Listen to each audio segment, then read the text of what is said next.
नारद जी ने दक्ष कुमारों की उत्पत्ति सुनाई। हाँ देखिए, दक्ष की उत्पत्ति भी सुनाई। दक्ष की उत्पत्ति एक बार तो ब्रह्मा जी से होती है, लेकिन एक कल्प में प्रचेताओं से होती है। प्रचेताओं से होती है दक्ष की उत्पत्ति। इसलिए दक्ष को 10 पिता, दक्ष के 10 पिता, एक माता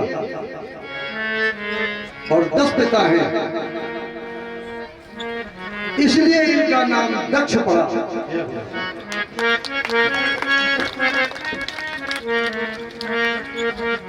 दक्ष के हजारों संतानें हुई जिन्हें नारद जी ने बहका दिया था। इसके बाद में कुछ कन्याएं हुई, जो कन्याएं अलग अलग देवताओं को बांटी।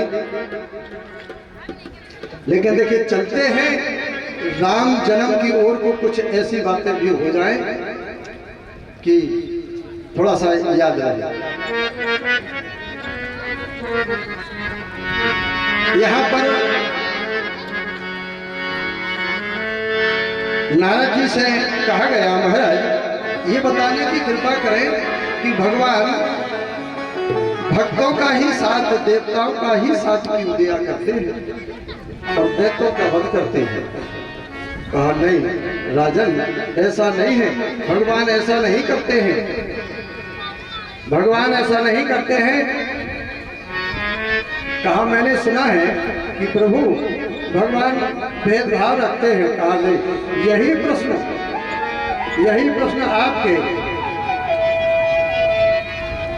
आपके बाबा जी धर्मराज युधिष्ठिर ने नारद जी से किया था कि भगवान भेद दृष्टि रखते हैं। कहा कब की बात है? कहा उस समय की बात है जब पांडव राजसू यज्ञ करना चाहते थे और भगवान श्याम सुंदर को अग्र पूजा के लिए सहदेव जी ने कह दिया था। तो जो प्रश्न आपने किया है कि समाहा प्रियः श्रद्धे ब्रह्मण भूतानां भगवान स्वयं इंद्रस्यार्थे कथम दैत्यान् बधीत विस्मो यथा। यही प्रश्न किया था कि भगवान को तो समाह प्रिय होना चाहिए। तो उस समय देखिए भगवान सब पर समदृष्टि रखते हैं। कैसे रखते हैं? राजन परीक्षित जी, जिस समय शिशुपाल ने ये बात को सुना कि भगवान कन्हैया के लिए सबसे अग्र पूजा की जा रही है, तो शिशुपाल चंदेरी वाले राजा ने विरोध किया था उससे। ये जो कृष्ण है ना, जिसके लिए तुम अग्र पूजा के लिए तैयार हो, ये यादव का छोकरा जिसने गाय चराई है, बेझर की रोटी पाई है, पोखरे का पानी पिया है, इसकी अग्र पूजा हो।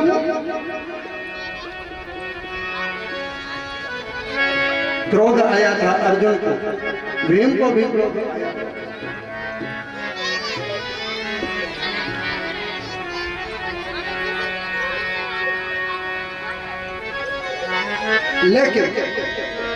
लेकिन उस समय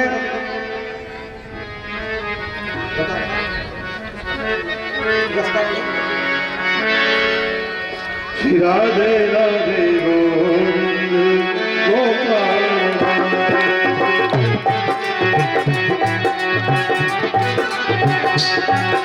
श्री राधे राधे गोपाल राधे राधे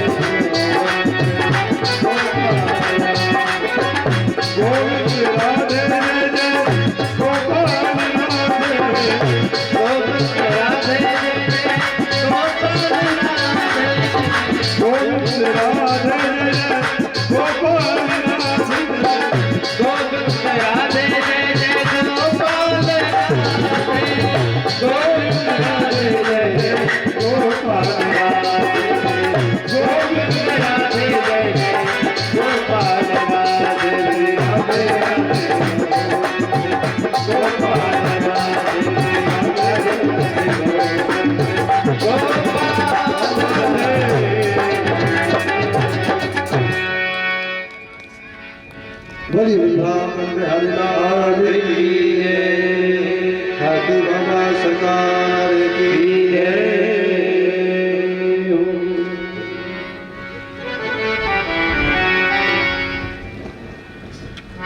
कहा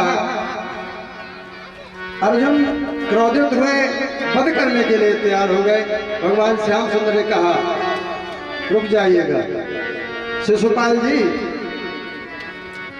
शिशुपाल जी आप शब्द बोलना बंद कर दीजिएगा, क्योंकि शिशुपाल न कर अंधेर, शिशुपाल न कर अंधेर यदि सब सृष्टि नहीं अंधेरी है, और फंस रही भंवर में नाव तेरी, दो चार घड़ी की देरी। सीमा के पार मत चला जाना, भगवान श्याम सुंदर ने संकेत कर दिया। वो गाली देता था, भगवान श्याम सुंदर लकीर खींचते जाते थे। कन्हैया ने कहा बस खबरदार दूसरी बार, जो तुझसे कुछ हुज्जत होगी, तो यज्ञ कुंड में सर्वप्रथम हे धूर्त तेरी आहुति होगी। 100 से अधिक हुआ तो तेरा सर काट देंगे, लेकिन नहीं माना, और भगवान श्याम सुंदर ने अपना चक्र सुदर्शन को आदेश दिया और उसकी गर्दन को काट दिया। लेकिन एक चमत्कार हुआ राजन, भगवान समदृष्टा है। कहा कैसे? कहा देखिए ऐसे, जब उसका शीश कटा तो उसकी जो आत्म ज्योति थी, जो उसकी आत्म ज्योति थी वो आकर के भगवान में विलीन हो गई। अगर भगवान निशाचर मानते, उसको दुष्ट मानते, तो उसका उद्धार नहीं करते। इसको सायुज्य मुक्ति मिली, भगवान में समाहित हो गया। इस प्रकार की मुक्ति भगवान गाली देने वाले को भी भगवान मुक्ति देते हैं, इसलिए समदृष्टा है। भगवान गाली देने वाले को भी मुक्ति देते हैं, क्योंकि तुलसीदास जी महाराज ने जो कहा है कि भाई को भाई अनख आलस हो। जिस प्रकार से जो व्यक्ति मुझे भजता है लेकिन मैं उसका कल्याण करता हूँ, तो राजन उसकी मुक्ति हो गई थी। कहा महाराज ये शिशुपाल कौन था? कहा ये शिशुपाल वो जय विजय नाम के तो भगवान के द्वारपाल थे। जय विजय को अभिशाप लगा था सनक सनंदन सनातन सनत कुमार से, ये चारों भाइयों से अभिशाप लगा था, इसलिए इनको 3 जन्म राक्षस होने का अभिशाप प्राप्त हुआ था। कहा महाराज 3 जन्म? कहा हाँ। कहा पहले आपको एक कथा सुना चुके हैं हिरणाक्ष की। हिरणाक्ष पहले जन्म में हिरणाक्ष और हिरणाकुश वही जय विजय जो भगवान के पास थे, वो दोनों का अवतार तिथि के द्वारा हुआ था, जिसे भगवान ने 12 रूप से उसका उद्धार किया था। और महाराज जी ये कहा वही दोनों फिर रावण और कुंभकर्ण हुए, और ये शिशुपाल और दंत्रवक्र यहाँ पर इन्होंने अवतार लिया है। तो कहा महाराज आपने हिरणाक्ष की कथा तो सुनाई थी, फिर हिरणाक्ष की कथा नहीं सुनाई थी, तो कृपा करके हिरणाक्ष की कथा सुनी। कहा महाराज हिरणाक्ष की पत्नी का नाम तक याद है। इसके 4 पुत्र थे, अनुलाद, हिलाद और प्रहलाद और सल्लाद। 4 पुत्र थे। और 3 पुत्रियां थी।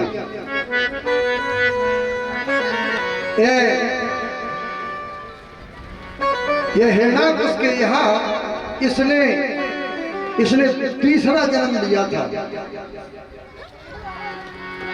प्रहलाद हिरणाकुश के यहाँ तीसरी बार जन्म लिया था कयादू की पूंछ से। कहा ये कैसे हो सकता है? अब भगत जी अगर कथा का विस्तार करेंगे तो यहाँ 3 जन्म की कथा आती है प्रहलाद की। इसके पूर्व जन्म में भी इसका नाम प्रहलाद था और भगवान विष्णु से इसने युद्ध किया था पिता के कहे अनुसार। लेकिन भगवान से युद्ध में ये मारा गया था। और जब कयादू ने बहुत विलाप किया था तो परमात्मा ने फिर कयादू की प्रार्थना सुनकर के इसे फिर कयादू की पूंछ में उत्पन्न करने के लिए वचन दे दिया था। और जब तो कहा इस कयादू माता से भगवान के भक्त प्रहलाद जी का जन्म हुआ। कैसे हुआ महाराज? एक राक्षस के यहाँ ऐसा भक्त हो सकता है? कहा हाँ, नाम का प्रभाव है। कहा कैसे?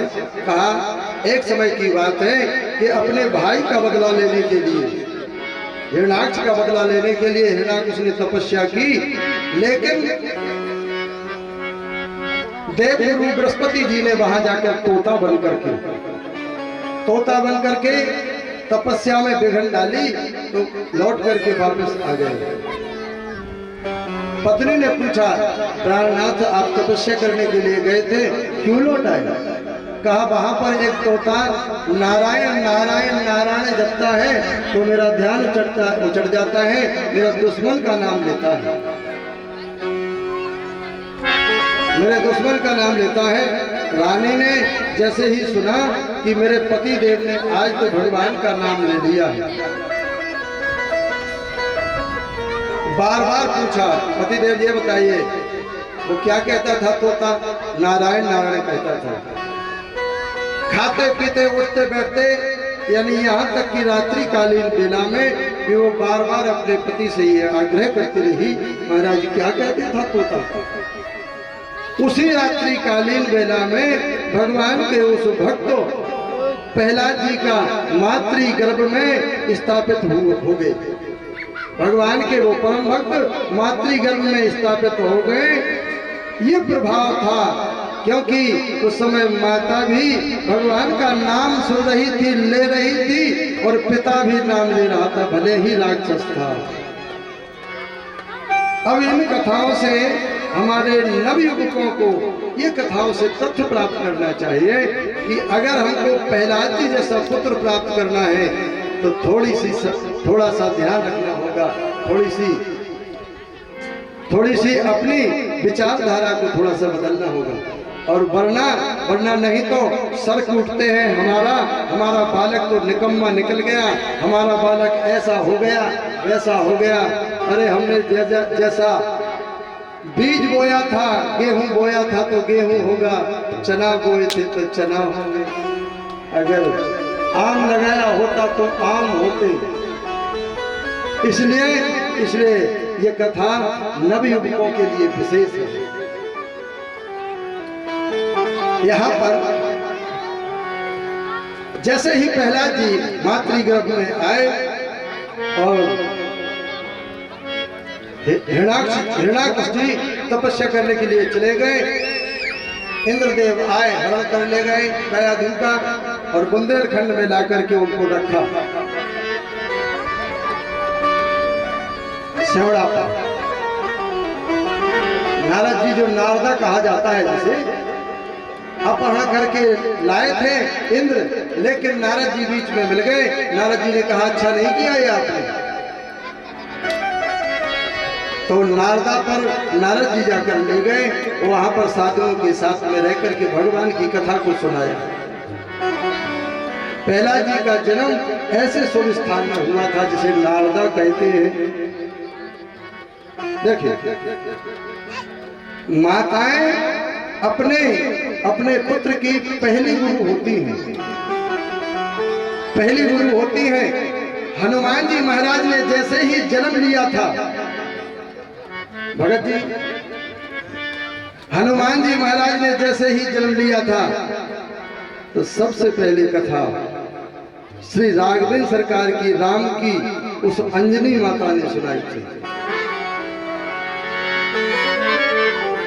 जन्म लेने के बाद, और जब गर्भावस्था में थे, जब गर्भावस्था में थे तब अगस्त मुनि सुनाते थे, जिसे अगस्त रामायण कही जाती है।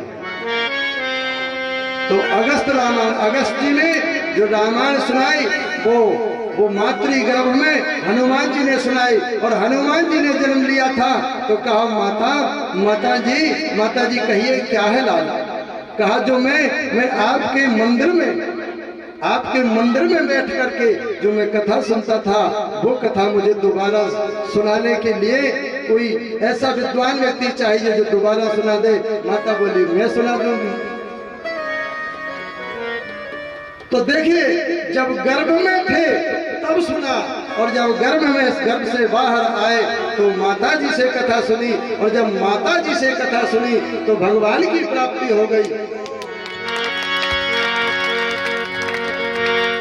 तो मेरा इन कथाओं के माध्यम से ये तात्पर्य है कि अपने छोटे छोटे बालकों को जो माताएं सुंदर संतान चाहती हैं, वो इस प्रकार इन कथाओं से शिक्षा ले। प्रहलाद जी थोड़े बड़े हुए और लेकिन भगवान का नाम लेने लगे, और प्रहलाद जी का वो शुभ कृत उनके पिताजी को अच्छा नहीं लगा, क्योंकि भगवान से विरोध चाहते थे, विरोध रखते थे, युद्ध करना चाहते थे, घृणा कुश्ती। कहा बेटा तुम एक काम किया करें, ये नारायण का जाप मत किया करे, ये मेरा दुश्मन है, मेरे भाई का दुश्मन है। पढ़ने के लिए बिठा दिया, लेकिन पढ़ते क्या थे, भगवान का नाम जपते थे। इस कथा को थोड़ी सी संक्षिप्त करके आगे, एक दिन की बात है, पिताजी ने बुलाया, बेटा आप स्कूल में पढ़ने के लिए जाते थे, बताइए क्या पढ़ा तुमने। कहा पिताजी हमने ये पढ़ा है कि संसार सारा का सारा संसार असार है। कहा पिताजी ये जो संसार है, संसार का मतलब होता है सरकने वाला। मैंने ये पढ़ा है कि ये संसार असार है, ये सदा सरकता रहता है। कितना ही पकड़ो इसको, कितना ही पकड़िए आप इसको, ये दिन सरक जाएगा एक दिन। तो कहा सत्य क्या है। कहा केवल में केवल सत्य है, तो परमात्मा का नाम सत्य है। कहा पहला दोबारा मत बोल देना। कहा पिताजी मान जाइएगा, घरान भूमो पशु ही गोष्ठे नारी गहे द्वारो सखा शमशाने देह चित्तायां परलोक मार्गो हो धर्म अनुरागो गच्छति जीव ऐसा। पिताजी मेरी बात को मान लीजिएगा, घरान भूमि, ये घर ये भूमि जहाँ है वहीं रह जाएगी पिताजी, साथ में नहीं जाएगी। पशुओं ही गोष्ठे ग्रहे, पशु जितने हैं वे सब गौशाला में रह जाएंगे, साथ में नहीं जाएंगे।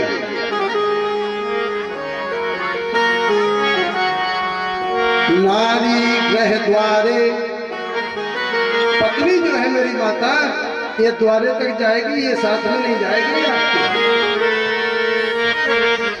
नारी ग्रह द्वारे सखा शमशाने, सखा शमशान तक जाएगी पिताजी।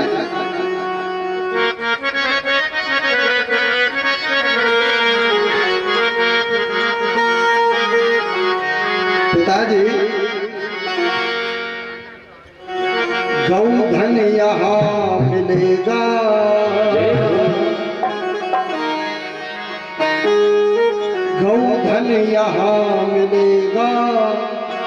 गज धन यहाँ मिलेगा, गज धन यहाँ मिलेगा, गज धन यहाँ मिलेगा, गज धन यहाँ मिलेगा, गज धन ओ गज धन यहाँ मिलेगा, गज धन यहाँ मिलेगा।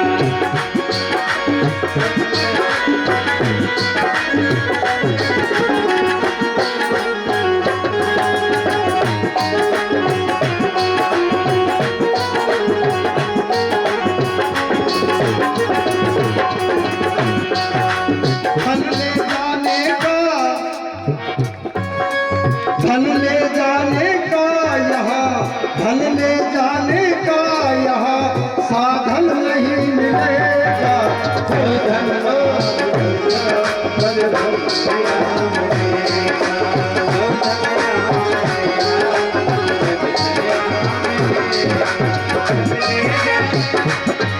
मिलेगा, धन ले जाने का यहाँ, धन ले जाने का यहाँ साधन नहीं मिलेगा, यहाँ मिलेगा।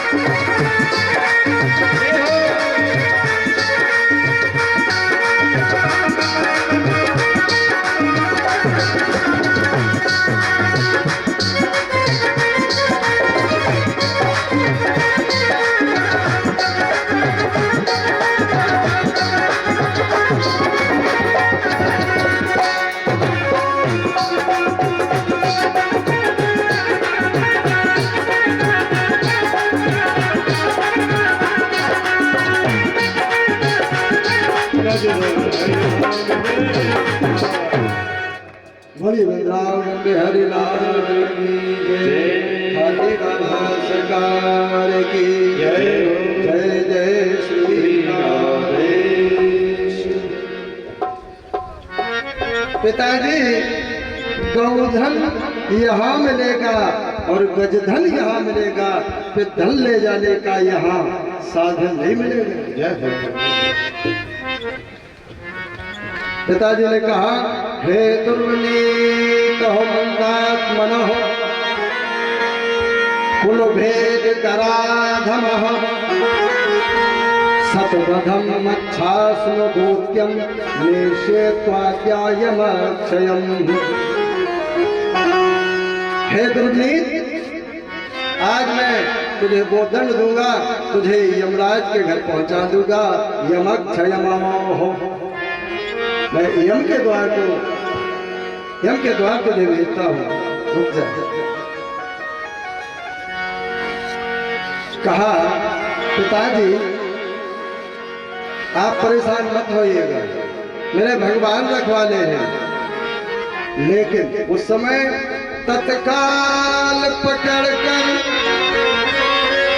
बेटे को नागों के आगे छोड़ दिया। पर परम भक्त की मूर्ति देख उन सांपों ने विष छोड़ दिया। उस परम भक्त की वो मोहिनी मूर्त को देख करके, छोटे से प्रहलाद जी को देख करके सर्पों को भी काटना, ये लगा कि इस बालक को मन न काटा। देखिए, पटका पहाड़ से मगर वही बेचारे पर्वत धूल हुए। ऐसे मालूम पड़ता था जैसे धूल में किसी बालक को खिला रहा है, कोई खेल रहा हो, धूल में खेल रहा है। और जिनको वह सूल समझता था, उस महाभक्त को फूल हुए। जिन्हें सूल समझ करके सूली पर चढ़ाया, वो भूल के समान हो गए। विचार किया कि ये ऐसे नहीं मारा जाएगा। जाकर के एक अंधे, जिसे भौहे कहा जाता था, जिसे भौरा कहा जाता था, तो उस भौहे में डाल दिया, अंधेरी भौहे में डाल दिया।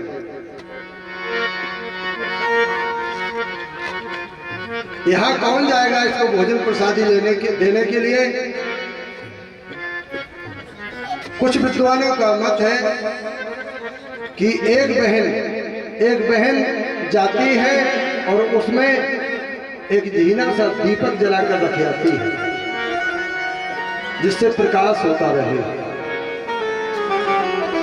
एक बहन को जब जानकारी हुई कि मेरा भैया, मेरा छोटा भाई भूखा बहुत होगा, देखिए बहन का भाई के प्रति बहुत स्नेह होता है भगत जी। जिस समय महाराणा प्रताप, यहाँ दृष्टांत की आवश्यकता नहीं है, यहाँ कथा की आवश्यकता है। जिस समय महाराणा प्रताप, देखिए बहन का भाई के प्रति कितना प्रेम होता है। जिस समय महाराणा प्रताप औरंगजेब की वजह से और जंगल में खाक छानते फिर रहे थे, उस समय एक दिन की बात कि भोजन प्रसादी के लिए कुछ प्राप्त नहीं हुआ, तो जिसे खेतों में समा कहा जाता है, समाई कही जाती है, उसको झाड़ा जंगल से, उसे कूटा और उसे कूट करके उसकी रोटी बनाई। और रोटी में केवल 2 रोटी बनी। देखिए बहन का भाई के प्रति थोड़ी सी हल्की सी, ऐसे तो नहीं कि दिक्कत तो नहीं हो रही भगत, आवाज से दिक्कत तो नहीं हो रही? अच्छा। तो 2 रोटी बनी केवल, और जब 2 रोटी बनी तो आधी रोटी 4 हिस्सा किए, माता पिता ने ले लिए और बहन भाई को दे दी। आधी रोटी जब दी तो माता जी ने पाली, पिताजी ने पाली, भैया ने वो रोटी पाली, आधी रोटी, लेकिन उस बहन ने नहीं पाली। ना मालूम मेरा भाई कब भूखा हो और कहीं रात्रि में इसको भूख लगी तो कहां से प्राप्त होगी रोटी?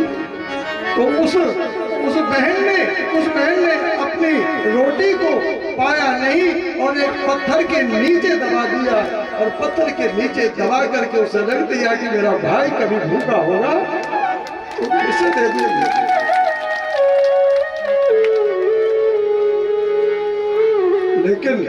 लेकिन दुर्भाग्य देखिएगा, जैसे ही रात्रिकालीन बेला आई, एक कोई साधु वहां पर आ गए और साधु ने कहा, महाराणा प्रताप है आपको, मैं बहुत भूखा हूँ, मुझे कोई खाने के लिए कुछ मिल जाता तो बड़ी कृपा हो जाती आपकी, मेरे प्राण निकल जाएंगे। तो राजा ने कहा, महाराज हमारे पास में कुछ नहीं है, लेकिन जैसे ही बेटी ने सुना, उस कन्या ने सुना, पिताजी रुकिए, हम लाते हैं। और वो जो आधी रोटी अपने भाई के लिए उसने रखी थी वो उठा करके लाई और अपने पेट पर पत्थर बांध करके उसने वो साधु को खिला दिया। और भूख के मारे सवेरे जब प्रातः काल की बेला में उस बेटी को जगाया गया तो सदा के लिए सो गई थी, प्राण तो गया था। देखिए ये भाई के प्रति बहन की ममता। और यहाँ पर एक बहन प्रहलाद के लिए रोटी लाती है, जो कुछ भी सूखी रूखी रोटी मिलती है वो लाती है, भाई के प्रति दे जाती है। एक बहन ने जब पर्वत से गिराया था तो अपने भाई के लिए हरी हरी घास बिछा रखी थी। ये उनकी 3 बहनें थी। और किसी कल्प में दीपावली हुआ करती होगी, किसी बहाने से, किसी कल्प में रक्षाबंधन हुआ होता होगा, किसी बहाने से, किसी कल्प में हरियाली तीज किसी बहाने से होती होगी, लेकिन इस कल्प में जिस बहन ने दीपक रखा था वही बहन दिवाली के रूप में पूछती है।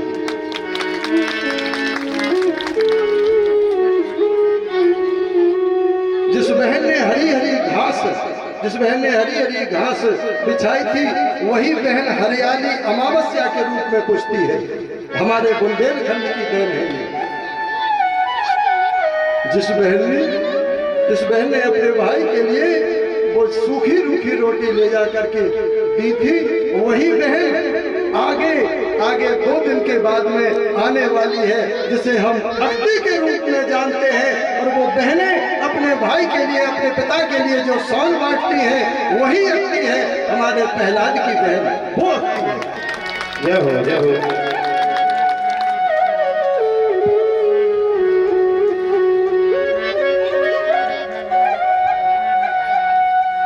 प्रहलाद जी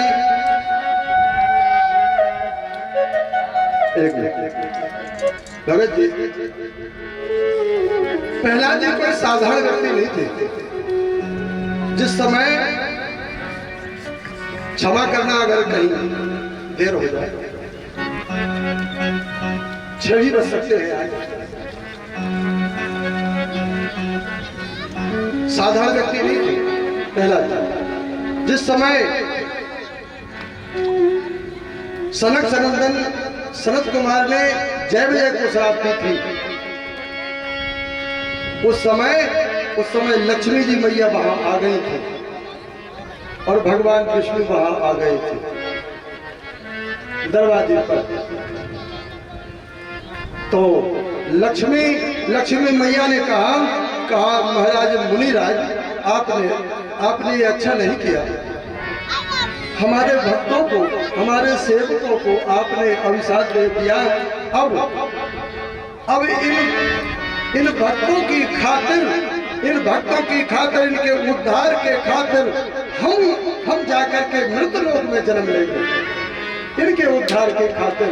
तो वही लक्ष्मी जब रावण और कुंभकर्ण बने तो इनके उद्धार के लिए वही आदिशक्ति सीता बन करके आई। ये वचन दिया था आदिशक्ति ने उस समय वचन दिया था इनके उद्धार के लिए हम जाएंगे एक उद्धार के लिए। तो भगवान से भी नहीं रहा गया उन शरद कुमारों से जो सेवड़ा निवासी जिनकी तपस्या भूमि सेवड़ा है उन पर भी नहीं रहा गया। तो कहा अगर लक्ष्मी जी एक बार आप इनके उद्धार का कारण बनेंगी तो एक बार हम चारों भाई इनके उद्धार का कारण बन जाएंगे। कहा कैसे? कहा ऐसे कि ये चारों भाई प्रहलाद के रूप में अवतार लिया था। इन चारों भाइयों ने ही प्रहलाद के रूप में आकर के अवतार लिया था जो हिरण्याक्ष का इन्होंने उद्धार कराया। दूसरी बात, जब भगवान ने देखा कि हमारे महात्माओं ने भी इनको वरदान दे दिया, हमारी लक्ष्मी जी ने भी इनको वरदान दे दिया, तो भगवान बोले हम भी पीछे नहीं हैं। तीसरी बार में हम स्वयं जाकर के मृतलोक में और इनका उद्धार करेंगे। भगवान श्याम सुंदर कन्हैया ने उनका उद्धार किया। इस प्रकार से प्रहलाद जी कोई सामान्य व्यक्ति नहीं थे और प्रहलाद जी को तमाम नाना प्रकार के कष्ट दिए गए, लेकिन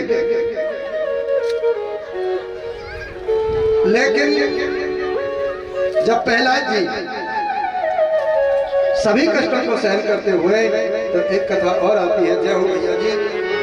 ये साहब सुमन साहब के मित्र हैं, लाखन सिंह सुमन साहब के 9 नंबर वार्ड, हाँ उनके साथी हैं ये, साथ में उन्होंने नौकरी की। अपनी बहन होलिका को बुलवाया और होलिका को बुलवा करके कहा समझा था हरा भरा होगा, समझा था हरा भरा होगा, इससे मेरा कुलबाग बहन, पर पता न था पैदा होगा यह मेरे कुल का दाग बहन। क्या चाहते हो भैया? कहा हम चाहते हैं कि टालनी पड़ेगी किसी तरह यह मेरे सिर की बला। बहन बहन तुम क्या करना है तुमको? उस अगन चीर के ही द्वारा इस पापी को दे जला। बहन इस पापी को तेरे पास में जो अग्निदेव का दिया हुआ चीर है उसको लेकर के और तुम ओढ़ करके और इसको अग्नि में पकड़ करके बैठ जा, इसको जला दे। नाना प्रकार के प्रताड़ित किए गए थे, लोहे का खंभा लगाया गया था, उसे गर्म करके उससे बिठवाया गया था, लेकिन उस पर चींटियां चढ़ती देख करके पहला जी निर्भीक हो गए थे। एक कुम्हारन के हवा में वो बच्चों की भी उसने वो दशा देखी थी कि भगवान के नाम के प्रभाव से वो एक कुम्हारन के घड़ा में, कच्चे घड़ा में और बिल्ली के बच्चे रखे हुए थे। हवा लग गया लेकिन सारा हवा पक गया था। वो घड़ा कच्चा का कच्चा रह गया था जिसमें बिल्ली के बच्चे थे। तो भगवान के नाम के प्रभाव को जानते थे और एक अग्नि का बहुत बड़ा संग्रह किया गया और उसमें लेकर के होलिका बैठ गई।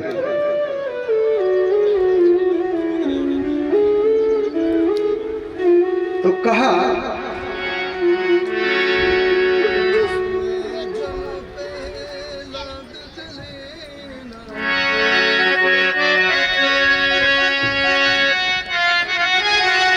उस अग्नि में प्रज्वलित अग्नि जब हुई, जब प्रज्वलित अग्नि हुई तब तो जिसमें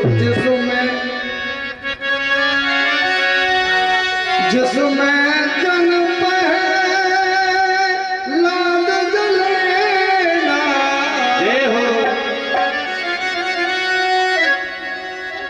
उस अग्नि में पहला नहीं जले हो कारण जिसमें जन लाद जलेना वो हो कैसे शीतल गई। ये चमत्कार कैसे हो गया?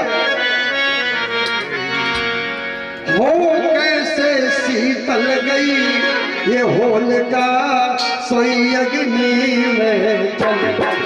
होलिका सोई अग्नि में चल गई। ये होलिका सोई अग्नि में चल गई। होलिका सोई अग्नि में चल गई।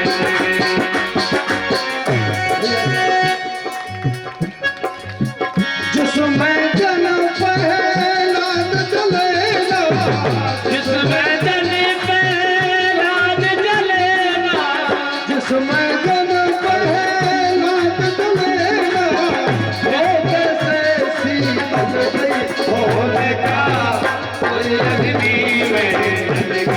होलिका सोई अग्नि में चल गई। होलिका सोई अग्नि में चल गई।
बोलिए बाके बिहारी लाल की जय।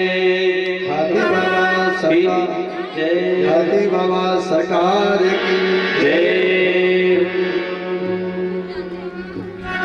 देखिए जिसमें जन